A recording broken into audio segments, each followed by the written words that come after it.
డిఎస్సిలో ఉన్నది 16,347 జాబ్స్. వచ్చిన వాళ్ళు గుడ్, రాని వాళ్ళ సిచ్యువేషన్ ఏంటి? హలో డిఎస్సి ఆస్పిరెంట్స్, ఫైనల్కి ఇంకా రాలేదని టెన్షన్ పడుతున్నారా? అస్సలు వద్దండి. 99% ఈ 2-3 డేస్లోనే మనకైతే ఫైనల్కి రావాలి. ఇఫ్ ఇంకొంచెం లేట్ అయినా సరే ఎవ్వరు దాని గురించి స్ట్రెస్ తీసుకోవద్దు, రిలాక్స్ అయిపోండి. First of all DSC exam అయిపోయింది, జాబ్ వచ్చిందా? Very good. జాబ్ రాలేదా? పర్లేదండి. దానికంటే బెస్ట్ ఆపర్చునిటీస్ మన కోసం వెయిట్ చేస్తున్నాయని మనం అనుకోవాలి. అంతేకాని ఎవ్వరూ డిస్కరేజ్ అవ్వద్దు, డిస్సాటిస్ఫై అవ్వద్దు. మంచి మంచి నోటిఫికేషన్స్ వస్తున్నాయి, వాటికి కూడా ప్రిపేర్ అవ్వడానికి ట్రై చేద్దాం. అండ్ అలాంటి one of the best notifications KVS and NVS. And ఈరోజు వీడియోలో కేవీఎస్ ఎన్విఎస్ గురించి నేను మీకు ఇన్ఫర్మేషన్ ఇస్తున్నాను. ఆ ఇన్ఫర్మేషన్ మీరు ఎక్కడ మిస్ అవ్వకుండా ఉండాలి అనుకుంటున్నారా? అయితే వీడియోని ఎండ్ వరకు స్కిప్ చేయకుండా చూడండి. Hi, hello guys, welcome back to my YouTube channel just షార్. కేవీఎస్ ఎన్విఎస్ అనేవి సెంట్రల్ గవర్నమెంట్ జాబ్స్ అండి. ఇవి కూడా డిఎస్సి లాగే one of the best jobs. So మనకి కేవీఎస్ అయితే ప్రైమరీ టీచర్స్కి, స్కూల్ అసిస్టెంట్స్కి అండ్ ప్రిన్సిపల్ గ్రాడ్యుయేట్స్కి వీళ్ళందరికీ కూడా కేవీఎస్లో వేకెన్సీస్ ఉంటాయి, కేవీఎస్లో జాబ్స్ ఉంటాయి వీళ్ళకి. అండ్ ఎన్విఎస్లో అయితే నవోదయ విద్యాలయస్ అంటారండి. వాటిలో మనకి ప్రైమరీ టీచర్స్కి జాబ్స్ ఉండవండి. అది స్టార్ట్ అయ్యేదే 6th క్లాస్ నుంచి ఆ స్కూల్ స్టార్ట్ అయ్యేది. సో ఓన్లీ స్కూల్ అసిస్టెంట్స్కి, ప్రిన్సిపల్స్కి మాత్రమే దాంట్లో జాబ్స్ ఉంటాయి. ఫస్ట్ ఇదైతే మీరు నోట్ చేసుకోండి. కేవీఎస్ అనేది ప్రైమరీ టీచర్స్కి, హై స్కూల్కి అండ్ ప్రిన్సిపల్స్కి. ఎన్విఎస్ అనేది ఓన్లీ హై స్కూల్ అండ్ ప్రిన్సిపల్స్కి మాత్రమే. So note this point. So ఈ సెంట్రల్ గవర్నమెంట్ ఎగ్జామ్స్కి అయితే మనం ఏపీలో ఎలాగైతే డిఎస్సికి టెట్ అయితే ఎగ్జామ్ రాసి ఎలిజిబుల్ అవ్వాలో, అలాగే ఈ కేవీఎస్ ఎన్విఎస్కి సీటెట్ అయితే ఎలిజిబిలిటీ కావాలండి. ఫస్ట్ ఆఫ్ ఆల్ మనకి డిఎడ్ కానీ బీఎడ్ కానీ కోర్స్ ఫినిష్ అయిపోయి ఉండాలి. అండ్ దాని తర్వాత సీటెట్ ఎలిజిబిలిటీ ఉండాలి. ఈ సీటెట్ ఎలిజిబుల్ అయిన వాళ్ళు మాత్రమే ఈ కేవీఎస్ అండ్ ఎన్విఎస్ జాబ్స్కి అప్లై చేయడానికి ఛాన్స్ ఉంటుంది. యాక్చువల్లీ సీటెట్ నోటిఫికేషన్ అనేది ఇయర్లో ట్వైస్ ఉంటుంది, 2 times ఉంటుంది. బట్ ఈ ఇయర్ అయితే ఇంకా మనకి సీటెట్ నోటిఫికేషన్ రాలేదు, ఎగ్జామ్ కూడా కండక్ట్ చేయలేదు. నార్మల్గా ఎలా ఉంటుందంటే ఎవ్రీ ఇయర్ మనకి స్టార్టింగ్లోనే జనవరి, ఫిబ్రవరిలోనే నోటిఫికేషన్ ఇచ్చేస్తాడు. అండ్ జూన్, జూలై కల్లా ఎగ్జామ్ కూడా కండక్ట్ చేసేసి ఇయర్లో ఫస్ట్ 6 monthsలో ఒక ఎగ్జామ్ అయితే ఫినిష్ చేసేస్తారు. మళ్ళీ దాని తర్వాత మళ్ళీ నోటిఫికేషన్ ఇచ్చి డిసెంబర్ కల్లా ఇంకొకసారి సీటెట్ పెట్టేసి ఆ ఎగ్జామ్ కూడా ఫినిష్ చేసేస్తారు. బట్ ఈ ఇయర్ ఏమైందంటే ఇంకా మనకి ఫస్ట్ 6 monthsలో రావాల్సిన నోటిఫికేషన్ రాలేదు అండ్ ఎగ్జామ్ కూడా జరగలేదు. ఈ ఇయర్ రావాల్సిన సీటెట్ నోటిఫికేషన్ అయితే నెక్స్ట్ మంత్ అంటే ఆగస్ట్లో అయితే వస్తుందని ఇన్ఫర్మేషన్ ఉందండి. బట్ ఆల్రెడీ మనకి కేవీఎస్కి అయితే వేకెన్సీ చూపించేశారు. వేకెన్సీ వచ్చిందంటే నోటిఫికేషన్ కూడా దగ్గరలోనే వచ్చేస్తుంది. కేవీఎస్, కేంద్రీయ విద్యాలయ సంఘటన. కేవీఎస్ ఎగ్జామ్ ప్యాటర్న్ ఎలా ఉంటుందంటే ఫస్ట్ మనకి సీటెట్ క్వాలిఫై అయిపోయిన వాళ్ళకి కేవీఎస్ ఎగ్జామ్ ఉంటుందండి. కేవీఎస్ ఎగ్జామ్ కూడా మనకి కట్ ఆఫ్ ఇస్తాడు. ఆ కట్ ఆఫ్ దాటి మనకి మార్క్స్ వస్తే దాని తర్వాత మనకి ఇంటర్వ్యూకి ఎలిజిబిలిటీ ఉంటుంది. ఇంటర్వ్యూ కూడా మనం క్రాక్ చేసేస్తే ఈ రెండిట్లో మనకి వచ్చిన పర్సంటేజ్ అనేది సమ్ చేసేసి అండ్ దానికి ఒక కట్ ఆఫ్ ఇస్తాడు. ఆ కట్ ఆఫ్ పైన మనం ఉంటే మనకైతే జాబ్ వస్తుంది. కేవీఎస్కి అయితే 70% ఉంటుందండి. కేవీఎస్ మార్క్స్ అయితే 70% ఉంటుంది. అండ్ ఇంటర్వ్యూకి అయితే 30%. ఇంటర్వ్యూలో టీచింగ్ ఉంటుందండి, డెమో టీచింగ్ ఉంటుంది. డెమో టీచింగ్కి 15% అండ్ ఇంటర్వ్యూకి 15%, టోటల్ 30%. కేవీఎస్ ఎగ్జామ్కి 70%. నెక్స్ట్ కేవీఎస్ ఎగ్జామ్కి సిలబస్ ఎలా ఉంటుందో చూద్దాం. కేవీఎస్ ఎగ్జామ్కి మనకైతే ఎన్సీఆర్టీ సిలబస్ ఫాలో అవ్వాలండి. మన స్టేట్ సిలబస్ అయితే పనికి రాదు, ఎన్సీఆర్టీ సిలబస్ ఫాలో అవ్వాలి. అండ్ ఇప్పుడు ఎన్సీఆర్టీ సిలబస్ అనేది చేంజ్ అయిపోయింది, న్యూ ఎన్సీఆర్టీ టెక్స్ట్ బుక్స్ వచ్చాయి.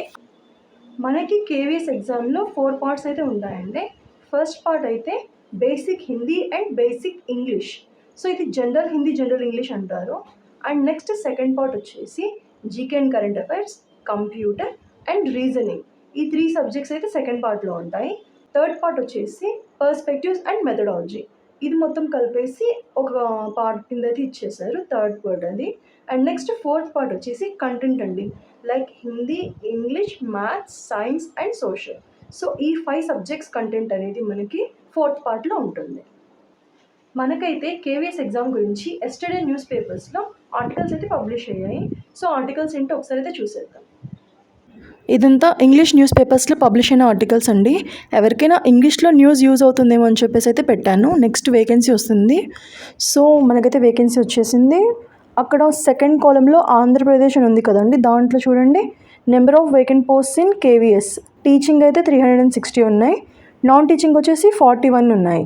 Next number of vacant posts in NVS, teaching వచ్చేసి 149 ఉన్నాయి, నాన్ టీచింగ్ అయితే 102 ఉన్నాయి. నా తెలుగులో న్యూస్ వచ్చింది. కేవీ మరియు జేఎన్వీలో 12,000కి పైగా బోధనా పోస్టులు ఖాళీగా ఉన్నాయని విద్యా మంత్రిత్వ శాఖ వెల్లడించింది. నియామకాలు జరుగుతున్నాయి మరియు విద్యాపరమైన అంతరాయాలను నివారించడానికి కాంట్రాక్ట్ ఉపాధ్యాయులను నియమిస్తున్నారు. సో అదండి, 12,000కి పైగా వేకెన్సీస్ ఉన్నాయని చెప్పేసి ఎడ్యుకేషన్ మినిస్టర్ అయితే అనౌన్స్ చేశారు. ప్రజెంట్ అయితే కాంట్రాక్ట్ టీచర్స్ని అయితే తీసుకుంటున్నారని చెప్తున్నారు. ఇక్కడ కేవీలు మరియు జేఎన్వీలు 12,000 కంటే ఎక్కువ బోధనా పోస్టులు ఖాళీగా ఉన్నాయి. దీనిని కేంద్ర విద్యాశాఖ సహాయ మంత్రి జయంత్ చౌదరి జూలై 23, 2025న రాజ్యసభకు ఇచ్చిన లిఖితపూర్వక సమాధానంలో పంచుకున్నారు. విద్యా మంత్రిత్వ శాఖ ప్రకారం కేంద్రీయ విద్యాలయ సంఘటనలో 7,765 పోస్టులు మరియు నవోదయ విద్యాలయ సమితి ఎన్విఎస్లో 4,323 పోస్టులు ఇప్పటికీ భర్తీ కాలేదు. దీంతో కేంద్రీయ పాఠశాలల్లో ఖాళీగా ఉన్న మొత్తం ఉపాధ్యాయ పోస్టుల సంఖ్య 12,088కి చేరింది. సో కేవీఎస్లో 7,765 పోస్ట్ అండ్ ఎన్విఎస్లో 4,323 పోస్ట్ వేకెంట్ ఉన్నాయని ఇక్కడ చెప్తున్నారు. టోటల్గా అయితే 12,088 పోస్ట్ ఉన్నాయి. నెక్స్ట్, ఉపాధ్యాయ కొరత వెనుక కారణాలు. కొత్త పాఠశాలల ప్రారంభం, పదవీ విరమణలు, పదోన్నతులు, బదిలీలు, రాజీనామాలు మరియు ఇతర పరిపాలనా కారణాల వల్ల ఖాళీలు పేరుకుపోయాయని మంత్రి అన్నారు. కొత్త పాఠశాలలు తెరవడం, పదవీ విరమణలు, పదోన్నతులు మరియు బదిలీలు వంటి వివిధ కారణాల వల్ల బోధనా పోస్టుల్లో ఖాళీలు తలెత్తాయి అని ఆయన అన్నారు. ఇక్కడైతే మనకి న్యూ స్కూల్ స్టార్ట్ అయ్యని చెప్తున్నారండి.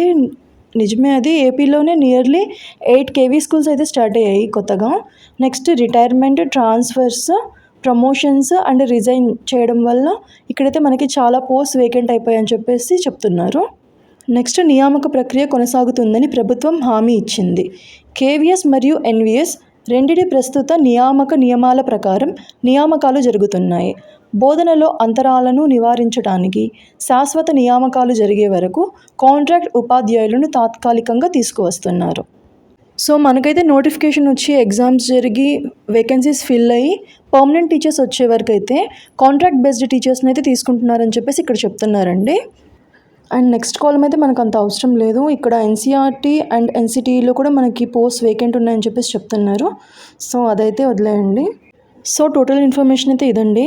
ఎవరికైతే డిఎస్సిలో కొంచెం మార్క్స్ తక్కువే వచ్చాయి, మనకి జాబ్ రాదని చెప్పేసి ఎవరైనా ఉంటారు కదా తక్కువ మార్క్స్ వచ్చేసిన వాళ్ళు, అలాంటి వాళ్ళైతే ఇప్పటి నుంచి కేవీఎస్ అండ్ ఎన్విఎస్కి ప్రిపేర్ అయితే మంచిదని చెప్పేసి నా ఒపీనియన్. సెంట్రల్ గవర్నమెంట్ ఎగ్జామ్స్ గురించి చాలామంది అయితే ఇంట్రెస్ట్ చూపించారు. రీజన్ ఏంటంటే ఈ ఎగ్జామ్స్ అనేవి హిందీ మీడియం అండ్ ఇంగ్లీష్ మీడియంలో అయితే ఉంటాయి. డిఎస్సి మనకి తెలుగు మీడియంలో ఉంటుంది. సో తెలుగు మీడియంలో ప్రిపేర్ అయిన వాళ్ళకి మళ్ళీ కొత్తగా హిందీ మీడియం కానీ ఇంగ్లీష్ మీడియంలో కానీ ప్రిపేర్ అవ్వాలంటే కష్టమే, నిజమే, ఒప్పుకుంటాను. బట్ మనకి జాబ్ కావాలంటే మనమైతే షూర్గా నేర్చుకోవాలి. ఏముందండి, హార్డ్ వర్క్ చేయాలి. హార్డ్ వర్క్ చేస్తేనే కదా మనకి రిజల్ట్ ఉండేది. ఈ వీడియో అయితే మీకు యూస్ఫుల్ అయిందని అనుకుంటున్నాను.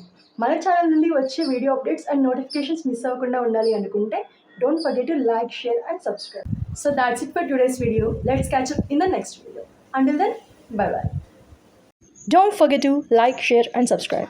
Press bell icon for more videos.